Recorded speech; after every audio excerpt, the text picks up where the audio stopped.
الحمد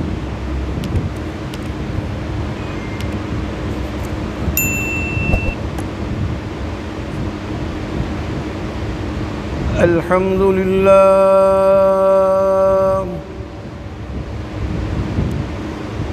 الحمد لله وكفى وسلام على عباده الذين اصطفى أما بعد قال الله تبارك وتعالى في القرآن الكريم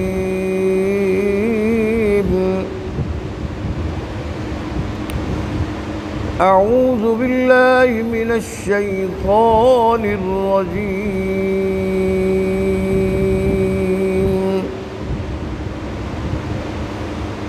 بسم الله الرحمن الرحيم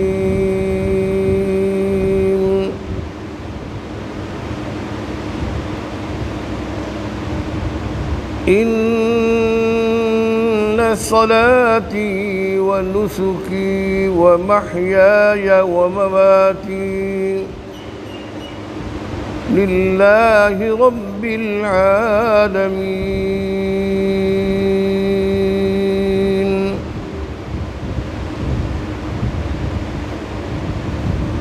صدق الله مولانا العظيم وصدق رسوله النبي الحبيب الكريم ونحن على ذلك لمن الشاهدين والشاكرين والحمد لله رب العالمين.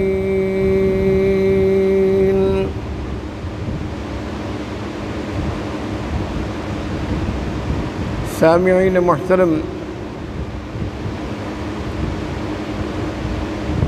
الحمدللہ ثم الحمدللہ، اللہ تبارک و تعالی نے ہمیں اپنی زندگی میں ایک مرتبہ پھر عید الاضحیٰ کا دن، مبارک دن ہمیں نصیب فرمایا، اور یہ خوشی کا بہت بڑا عظیم دن ہے۔ اللہ تبارک و تعالی نے سال میں 2 عیدین اہل ایمان مسلمانوں کو عطا کی ہیں، ایک عید الفطر اور ایک عید الاضحیٰ۔ عید الفطر اپنے دامن میں اپنی ہی فضیلت رکھتی ہے، اور عید الاضحیٰ اپنے دامن میں اپنی ہی عظمت اور فضیلت رکھتی ہے۔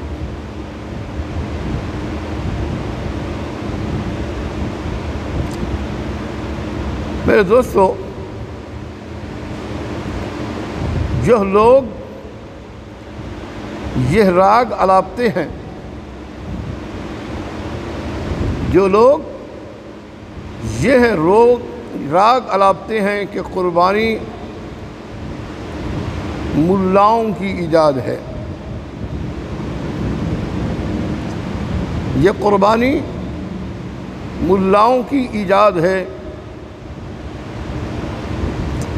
ان لوگوں کو معلوم ہونا چاہیے کہ عید الاضحیٰ ملاؤں کی ایجاد نہیں ہے،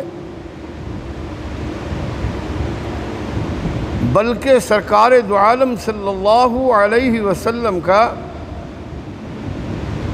معمول مبارک ہے، معمول مبارک۔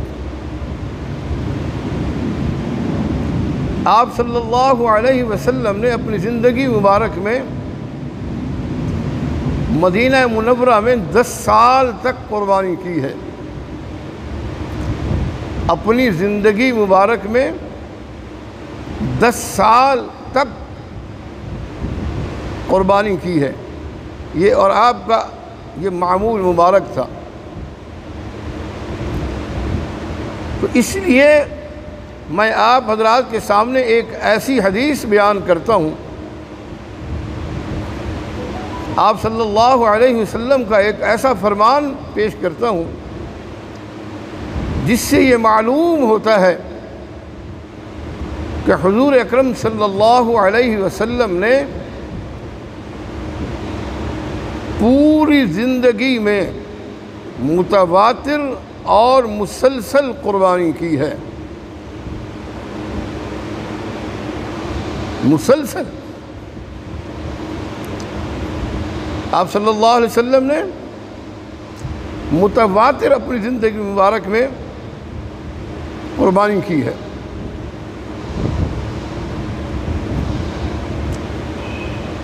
اور آپ صلی اللہ علیہ وسلم کا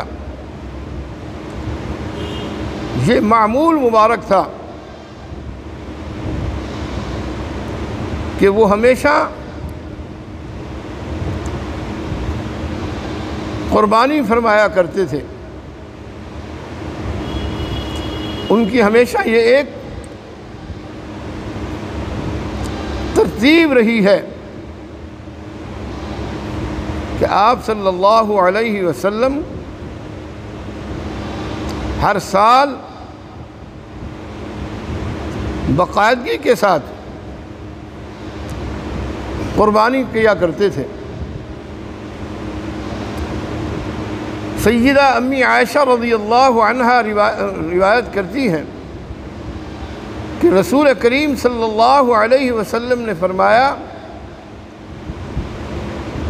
کہ ابن آدم کا نحر یعنی قربانی کے دن ایسا کوئی عمل نہیں جو خدا کے نزدیک خون بہانے سے یعنی قربانی کرنے سے زیادہ محبوب ہو، اور قربانی کا وہ ذبح کیا ہوا جانور قیامت کے دن اپنے سینگوں اور اپنے بالوں کے ساتھ اور اپنے کھروں کے ساتھ میدان حشر میں آئے گا، اور قربانی کا خون قابل اس کے کہ زمین پر گرے، یعنی ارادے کے وقت ہی قربانی جب ارادہ کیا جاتا ہے قربانی کے لیے تو ارادے کے وقت ہی بارگاہ خداوندی میں قبول ہو جاتا ہے۔ لہذا تم آپ صلی اللہ علیہ وسلم نے فرمایا کہ خوشی کے ساتھ اپنے نفس کو خوش کرو اور قربانی کرو۔ تو میرے عزیز دوستو، قربانی آپ صلی اللہ علیہ وسلم کا ایک محبوب عمل ہے، اور حضرت زید بن ارقم رضی اللہ عنہ فرماتے ہیں کہ صحابہ کرام نے رضوان اللہ تعالی علیہم اجمعین نے عرض کیا کہ یا رسول اللہ صلی اللہ علیہ وسلم، یہ قربانی کیا چیز ہے؟ تو آپ صلی اللہ علیہ وسلم نے ارشاد فرمایا، یہ قربانی آپ کے جد امجد سیدنا حضرت ابراہیم علیہ السلام کی سنت ہے۔ اور صحابہ نے عرض کیا کہ یا رسول اللہ صلی اللہ علیہ وسلم، قربانی کے جانور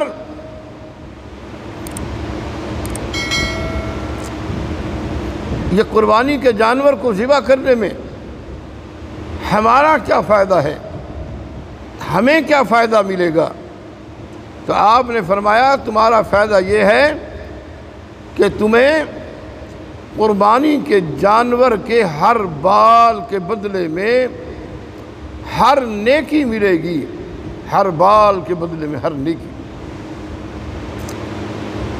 انہوں نے پھر عرض کیا کہ یا رسول اللہ فداک ابی و امی، جن جانوروں کے بدن پر اون ہے اس اون کے بارے میں آپ کا کیا حکم ہے؟ تو آپ صلی اللہ علیہ وسلم نے فرمایا کہ آپ حضرات کو ہر اون والے جانور کے ایک ایک بال کا آپ کو اجر اور نیکی ملے گی۔ تو میرے دوستو بزرگوں، قربانی ایک بہت بڑا عمل ہے۔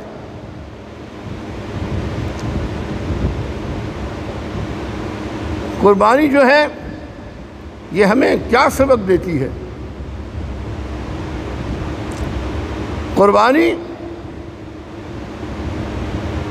کے معنی ہے اللہ کا قرب حاصل کرنا۔ قربانی اللہ کا قرب حاصل کرنے کی چیز، اور یہ لفظ قربانی قربان سے نکلا ہے، اور لفظ قربان قرب سے نکلا ہے، یعنی کہ اللہ کا قرب حاصل کرنا۔ تو قربانی کے معنی یہ ہیں کہ وہ چیز جس سے ہمیں اللہ تعالیٰ کا قرب حاصل ہو جائے، جس قربانی سے اللہ کا قرب ہمیں مل جائے، اور اس قربانی کے سارے عمل میں یہ سکھایا گیا ہے کہ ہمارے حکم کی اتباع کا نام دین ہے۔ وَأَطِيعُوا اللَّهَ وَأَطِيعُوا الرَّسُولَ، ہر حکم کا نام اتباع ہے۔ جب ہمارا حکم آ جائے تو اس کے بعد ہم عقلی گھوڑے دوڑانے کا موقع نہیں ہے۔ ہمیں اس وقت عقلی گھوڑے دوڑانے کا جو موقع ہے وہ نہیں ہے۔ اپنی حکمتیں اور مسرتیں تلاش کرنے کا موقع باقی نہیں رہتا، اور نہ اس میں کسی قسم کی چون و چراں کرنے کا موقع ہے۔ ایک مومن کا کام یہ ہے کہ اللہ کی طرف سے حکم آ جائے اور ہمیں اس حکم کی تعمیل کی جائے۔ تو میرے دوستوں بزرگوں، لفظ اللہ تبارک و تعالیٰ کے حکم کی تعمیل کا میں نے بیان عرض کیا ہے۔ یہ عشرہ ذو الحجہ، یہ 10 دن ذو الحجہ کے کتنے بڑے عظیم دن گزرے ہیں، اور ان دنوں میں رسول اللہ صلی اللہ علیہ وسلم کا ارشاد گرامی بھی ملتا ہے، اور اللہ تبارک و تعالیٰ کا قرآن حکیم میں بھی حکم ہے کہ یہ عشرہ ذو الحجہ بڑا عظیم تر دن ہے، عشرہ ہے، اور اس عشرے کی رمضان المبارک کے ساتھ کافی حد تک اپنا مماثلت ہے، کافی حد تک مماثلت ملتی ہے۔ اللہ کے رسول صلی اللہ علیہ وسلم نے فرمایا کہ رمضان المبارک کے آخری عشرے میں 5 راتیں لیلۃ القدر کی ہیں، 5 راتیں لیلۃ القدر کی راتیں ہیں، اور یہ رات اس کو ملے گی جو رات کو جاگ کر اس رات کو تلاش کرے گا رمضان المبارک میں۔ جبکہ اس کے برعکس عشرہ ذو الحجہ کی یہ جو 10 راتیں ہیں، اس بارے میں رسول اللہ صلی اللہ علیہ وسلم نے ارشاد فرمایا کہ یہ ہر رات لیلۃ القدر کی رات ہے، ہر رات لیلۃ القدر کی۔ آپ صلی اللہ علیہ وسلم نے پورے یقین کامل کے ساتھ ہمیں کنفرم بتایا کہ یہ لیلۃ القدر، یہ عشرہ ذو الحجہ کی ہر رات لیلۃ القدر کی رات ہے۔ لیکن ہمارا آج کا یہ مسلمان اتنی غافل ہو چکا ہے کہ اسے پتہ تک نہیں کہ عشرہ ذو الحجہ کیسے گزرا ہے۔ اس عشرے میں عبادات تو دور کی بات ہے، ہم نے تو فرض نمازیں بھی ادا نہیں کی، ہم نے تو فرائض بھی ادا نہیں کیے۔ اس کی وجہ کیا ہے؟ اس کی وجہ یہی ہے کہ ہم مسلمان نام کے مسلمان رہ چکے ہیں، کردار کے عمل اعتبار سے، اللہ اور اللہ کے رسول صلی اللہ علیہ وسلم کے احکامات کے اعتبار سے ہم مسلمان نہیں رہے۔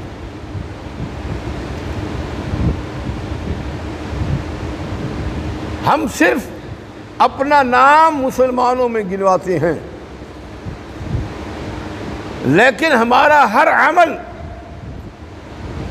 ہمارا شب و روز، ہمارا لیل و نہار،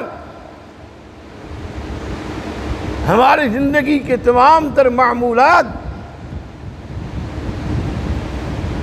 یہ سب یہود و نصارہ کی طرز پر گزارے جاتے ہیں، اللہ اور اللہ کے رسول صلی اللہ علیہ وسلم کے احکامات کے مطابق نہیں گزار رہے۔ رسول اللہ صلی اللہ علیہ وسلم کے اسوہ حسنہ اور سیرت طیبہ کے مطابق ہم نہیں گزار رہے۔ آج ہم اگر اپنے گریبانوں میں جھانکیں، اپنے گریبانوں میں جھانک کر دیکھیں اور اپنا محاسبہ کریں کہ کیا آج ہم کردار کے اعتبار سے، افعال کے اعتبار سے مسلمان ہیں؟ کیا ہمارا اٹھنا بیٹھنا، ہمارا کھانا پینا اور ہمارے معمولات زندگی، ہمارا کاروبار، ہماری تجارت، ہماری زراعت، کیا یہ اللہ اور اللہ کے رسول صلی اللہ علیہ وسلم کے احکامات کے مطابق گزر رہی ہے؟ 10% بھی، 10% بھی آج کا مسلمان اللہ اور اللہ کے رسول صلی اللہ علیہ وسلم کے احکامات کے مطابق نہیں گزارا۔ ہم اپنے گریبانوں میں جھانکیں، اپنا محاسبہ کریں، سوچ و بچار کریں بیٹھ کر، گھروں کے اندر بیٹھ کر یا مساجد میں آ کر بیٹھ کر اپنے گریبانوں میں جھانکیں کہ کیا آج کے معاشرے میں اللہ نے جو ہمیں زندگی عطا کی ہے، اللہ تبارک و تعالی نے ہمیں اس دنیا میں جو بھیجا تھا، کس مقصد کے لیے بھیجا تھا؟ عالم ارواح میں ہم اللہ سے جو وعدہ کر کے آئے تھے کہ یا اللہ ہم دنیا میں جا کر خالصاً تیری ہی عبادت کریں گے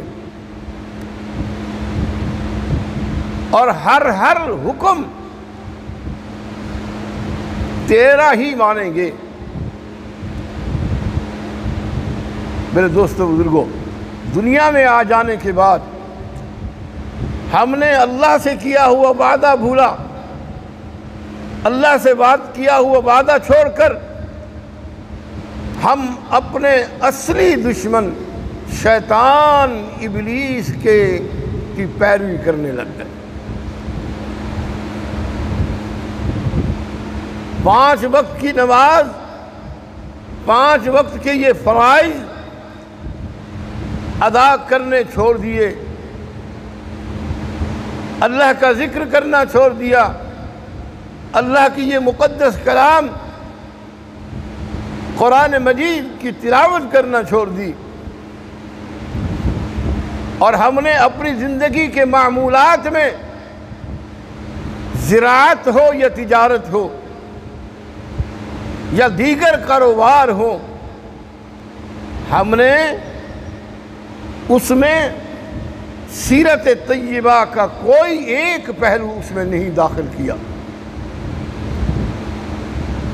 ہم نے یہود و نصارہ کے قوانین، ان کے اصول و ضوابط کو اپنا کر ہم اپنی زندگی گزار رہے ہیں۔ میرے عزیز دوستو، آج ہمارا کاروبار سود پر مبنی ہے، اور سود کیا ہے؟ جسے اللہ تبارک و تعالی نے فرمایا کہ یہ میرے ساتھ براہ راست جنگ ہے، اور اس کے ساتھ ساتھ رسول اللہ صلی اللہ علیہ وسلم کا ایک فرمان بھی ملتا ہے کہ جو شخص سود کا کاروبار کرتا ہے وہ ایسے سمجھے کہ وہ اپنی 70 ماؤں کے برابر زنا کے مترادف ہے، 70 ماؤں کے برابر۔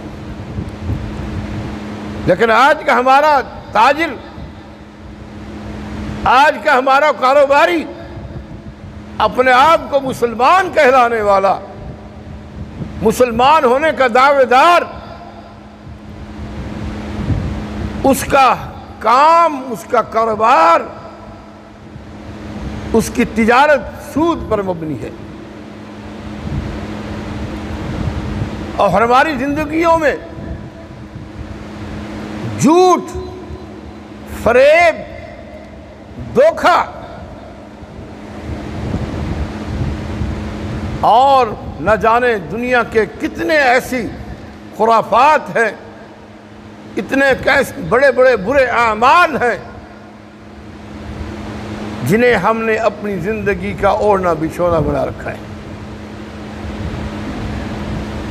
میرے دوستو، یہ تو قیامت کے روز پتہ چلے گا جب اللہ کی بارگاہ میں کھڑے ہوں گے، جب اللہ تعالی ہمارے اعمال نامے کو سامنے رکھ کر، اور یہ فرشتے جو ہیں کرامن کاتبین ہمارے اعمال نامے کو لے کر اللہ کی بارگاہ میں پیش کریں گے، تو اس وقت ہمارا کیا حال ہوگا؟ ہم اللہ کے سامنے کیا جواب دیں گے؟ اس اعمال نامے میں نہ تو فرائض نماز ہماری ملے گی، نہ ذکر و اذکار ہوں گے، نہ قرآن کی تلاوت ہوگی، اللہ اور اللہ کے رسول صلی اللہ علیہ وسلم کے کوئی احکامات اس میں نہیں ہوں گے، اور ہمارا اعمال نامہ سیاہ ملے گا وہاں پر، تو ہم اپنے اللہ کو کیا جواب دیں گے اس وقت؟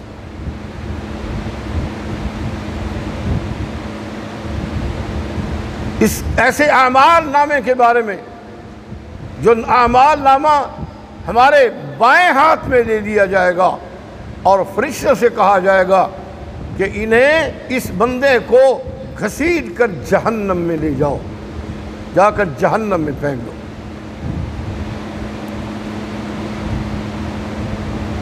میرے دوستوں، بزرگوں، ہم نے کبھی بیٹھ کر اس بات کا فکر، اس بات کا تدبر کیا ہے کہ کیا ہماری زندگیاں اللہ اور اللہ کے رسول صلی اللہ علیہ وسلم کے احکامات پر گزر رہی ہیں؟ کوئی ایک عمل بتا دے، کتنی بڑی غفلت کے ساتھ، کتنی بڑی نادانی کے ساتھ ہم اپنی زندگیاں گزار رہے ہیں۔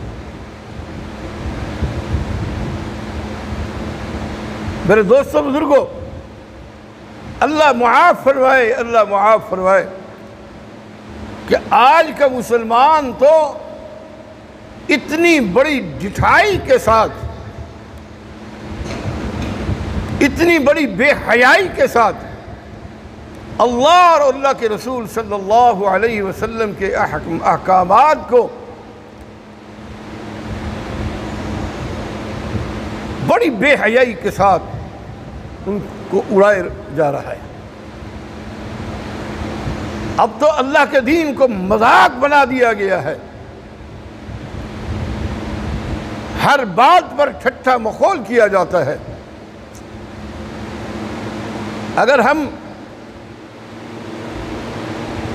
یا کوئی دیندار آدمی ہمیں نماز کی دعوت دیتا ہے تو ہم اسے کہتے ہیں کہ جناب جائیے، یہ تو آپ کا کام ہے، ہمیں تو فرصت نہیں ہے، ہمارے پاس تو وقت نہیں ہے نماز کا۔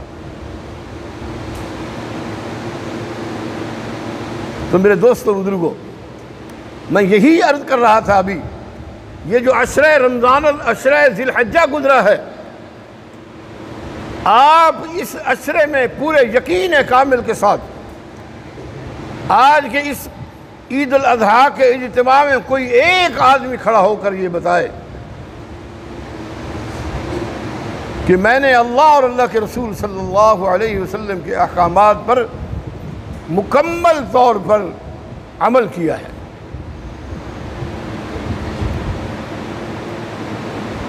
اس روز میں دن کے ٹائم میں نے ذکر و اذکار کیے ہیں، رات کو اللہ کی بارگاہ میں کھڑے ہو کر عبادتیں کی ہیں۔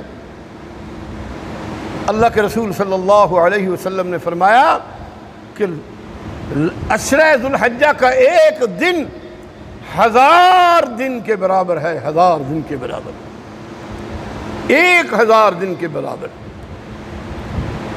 اور ایک سال کے دن کتنا ہوتے ہیں؟ 360 ہوتے ہیں نا، 365 ہے، بولے یہ عشرہ ذی الحجہ کا ایک دن 1000 دن کے برابر ہے۔ اس کی عبادت کا اندازہ کیجئے، اس کی ذکر و اذکار کا اندازہ کیجئے، کتنا بڑا اجر ملا ہوگا۔ اللہ کی رحمت کتنی بڑی معجزن تھی۔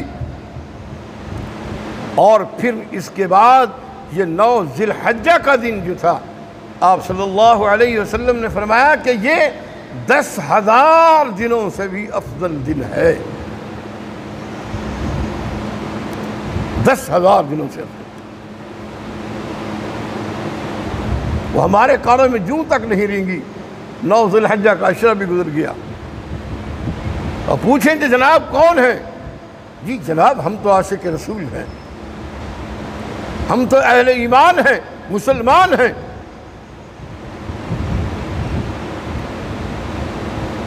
عشرہ ذی الحجہ کے ساتھ ساتھ 9 ذی الحجہ کا دن، یوم عرفہ کا دن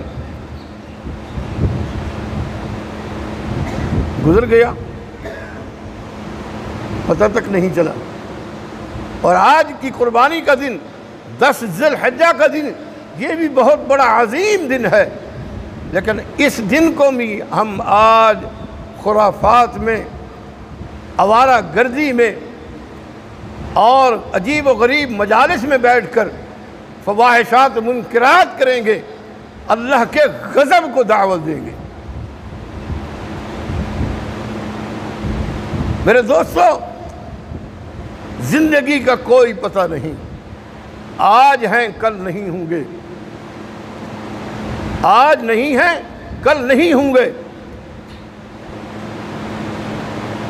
ہو سکتا ہے کہ ہماری زندگیوں میں دوبارہ یہ عشرہ رمضان، عشرہ ذی الحجہ آئے یا نہ آئے۔ ہم اس عشرے کو گنوا چکے ہیں، ضائع کر چکے ہیں۔ ہم اپنے اعمال نامے میں نیکیاں نہیں لکھوا سکے، ہم اپنے اعمال نامے کو نیکیوں سے نہیں بھر سکے، بلکہ ہمارا اعمال نامہ سیاہ رہا ہے اس عشرہ ذی الحجہ میں۔ ہم نے کوئی عمل نہیں کیا اس عشرے میں بیٹھ کر، جبکہ اللہ کے رسول صلی اللہ علیہ وسلم کا ارشاد گرامی ہے کہ جو شخص صاحب استطاعت نہیں ہے، حج عمرہ نہیں کر سکتا، وہ انسان روزانہ نماز فجر ادا کر کے سورج کے نکلنے تک بیٹھا رہے اللہ کے گھر میں، اسی ایک نشست میں بیٹھ کر اللہ کا ذکر کرتا رہے، اور جب سورج نکل جائے، مکروہ وقت نکل جائے، تو پھر وہ انسان، وہ امت محمدیہ کا فرد کھڑا ہو کر اللہ کی بارگاہ میں 2 رکعت نماز صلاۃ الاشراق اور 2 رکعت نماز صلاۃ الحاجات پڑھ کر اللہ کی بارگاہ میں دعا کرے، تو اللہ تبارک و تعالی، نبی کریم صلی اللہ علیہ وسلم نے پورے یقین کامل کے ساتھ فرمایا کہ اللہ تبارک و تعالی ایسے شخص کو ایک مقبول حج اور ایک عمرے کا ثواب عطا کرتے ہیں۔ اور ایک روایت میں ہے کہ 2 عمرے اور 2 حج کا ثواب عطا کرتا ہے اللہ پاک۔ کوئی ہے ایسا بندہ جو کھڑا ہو کر بتائے کہ جی میں نے یہ 9 دن اسی انداز کے ساتھ گزارے؟ نہیں گزارے۔ جناب کہ ہمیں بڑی شدت کے ساتھ بڑا شوق ہے، بڑی تڑپ ہے، ہم اللہ کا گھر بھی دیکھیں اور اللہ کے رسول صلی اللہ علیہ وسلم کا گھر بھی دیکھیں۔ کیسے دیکھیں؟ اگر یہی اعمال کر کے اللہ کی بارگاہ میں گڑ گڑاتے کہ یا اللہ تو نے ہمیں حج اور عمرے کے ثواب تو عطا کر دیا، لیکن میری دل کی تڑپ یہ ہے کہ میں تیرا گھر بھی اسی آنکھوں کے ساتھ دیکھوں، میں آپ صلی اللہ علیہ وسلم کی روضہ مبارک کی زیارت اور آپ صلی اللہ علیہ وسلم کی خدمت اقدس میں آپ کی بارگاہ میں کھڑے ہو کر درود بنفس نفیس جا کر پڑھوں۔ یا اللہ میرے پاس وسائل نہیں ہیں، میری استطاعت نہیں ہے، یا اللہ تو اپنے خزانہ غیب سے مجھے عمرہ اور حج جیسی عبادت بھی نصیب کر دے۔ اللہ تبارک و تعالی نے تو ہمیں ہر دن حج اور عمرے کے ثواب کی نوید سنائی ہے، لیکن ہم نے یہ عمل نہیں کیا، چھوڑ دیا، ہم نے پورے عشرے کو غفلت میں گزار دیا۔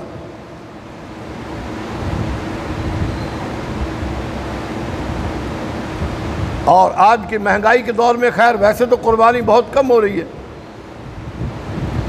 اور جن لوگوں کی قربانیاں ہو رہی ہیں وہ بھی مشکوک ہیں۔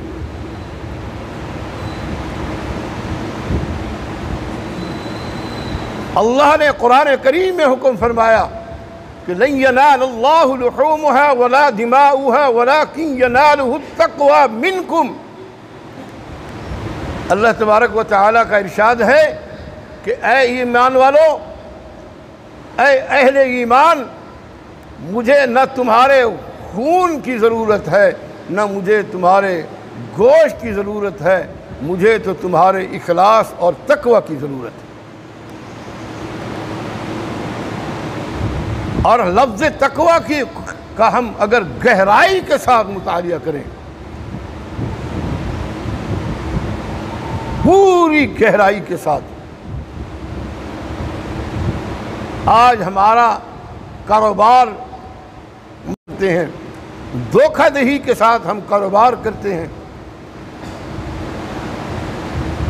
اور وہ ہمارے پیسے جو ہیں وہ حلال نہیں ہیں۔ سود کا کاروبار کرتے ہیں، وہ ہمارے پیسے حرام ہیں۔ جھوٹ کے ذریعے سے ہم اپنے کاروبار کو چلاتے ہیں، لوگوں کے ساتھ دھوکہ کر کے اپنے معمولات کو کرتے ہیں، معمولات چلاتے ہیں۔ یہ پیسہ کیسے حلال ہو گیا؟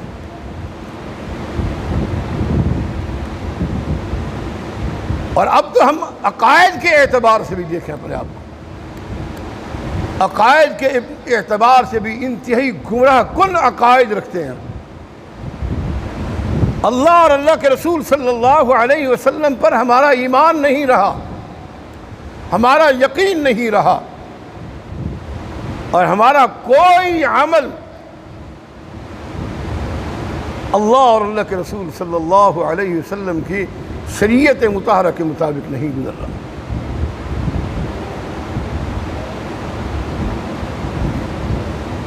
تقویٰ کے لحاظ سے اگر دیکھا جائے تو میرے دوستو بزرگوں، نہ وہ اللہ کے ہاں ہمارا اخلاص پہنچ رہا ہے اور نہ ہی اللہ کے ہاں تقویٰ پہنچ رہا ہے۔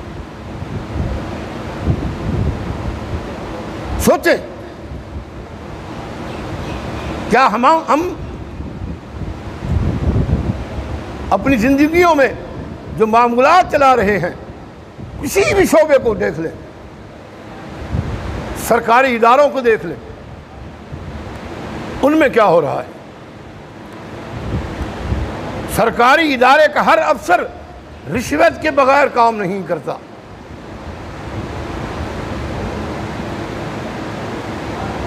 جتنی بھی سرکاری ادارے ہیں وہ دیکھ لیں، اس پر نگاہ دوڑائیں، ان میں کوئی ایک آدمی بھی آپ کو نہیں ملے گا جو خالص اپنی اس ملازمت کے اعتبار سے صرف تنخواہ پر گزارا کرتا ہو۔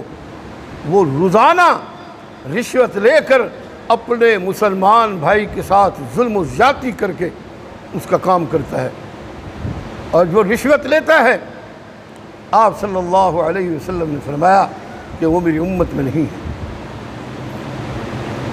وہ میری امت میں سے نہیں ہے۔ آپ صلی اللہ علیہ وسلم نے تو اپنی امت سے نکال دیا اس شخص کو۔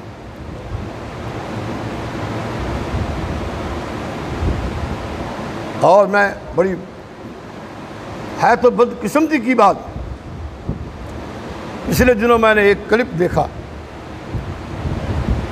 ایک بہت بڑے افسر نے اپنے ماتحت کو کہا کہ جناب جاؤ میرے لیے قربانی کا بکرا لے کر آؤ۔ اس نے کہا جناب پیسے دیجئے، میں آپ کی قربانی کا بکرا لے کر آؤں۔ اس نے کہا پیسے کس بات کے، جاؤ تم قربانی کا بکرا لے کر آؤ، جیسے کیسے لے آؤ۔ اس نے کہا جناب یہ تو قربانی ناجائز ہے، لہذا تم جاؤ میرا بکرا لے کر آؤ، حرام پیسوں سے لے کر آؤ، جیسے کیسے لے کر آؤ، لیکن میرا دنیا میں، معاشرے میں، محلے میں، شہر میں یہ نام ہو کہ جناب والا حضرت صاحب نے بہت بڑی قربانی کی۔